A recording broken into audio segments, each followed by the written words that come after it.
সেই দিনগুলো ছিল আমার সোনালী সময়। আমি ছিলাম আপনাদের আস্থার প্রতীক, রাস্তার রাজা, এনা ট্রান্সপোর্ট। কিন্তু সব সময় কি একরকম থাকে? আমার জীবনেও নেমে এলো দুঃসময়। যদিও আমি কোনো অপরাধ করিনি, কারো ক্ষতি করিনি, তবুও আমাকে টেনে নেওয়া হলো রাজনৈতিক প্রতিহিংসার খেলায়। আমাকে ঢাকা ময়মনসিংহ রোড থেকে সরিয়ে দেয়া। যে রাস্তায় আমার জন্ম, যে রাস্তায় আমার নাম ছড়িয়ে পড়েছিল, সেই রাস্তাতেই আমাকে নিষিদ্ধ করা হলো। আমি থেমে গেলাম।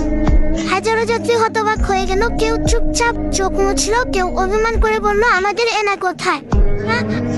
নতুন নতুন নাম এলো এই রুটে, কিন্তু আমার মতো ভরসা কে দিতে পারো? আজও মনে পড়ে সেই ছাত্রের কথা, যে প্রথম ঢাকায় ভর্তি পরীক্ষা দিতে গিয়েছিল আমার সিটে বসে। সে মায়ের কথা, যে অসুস্থ ছেলেকে নিয়ে হাসপাতালে দৌড়েছিল আমার কাঁধে ভর দিয়ে।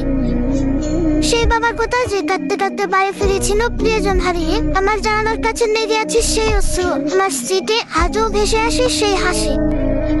আমি শুধু যাত্রী বহন করিনি, আমি বহন করেছি আপনাদের জীবন, আপনাদের গল্প, আপনাদের সব।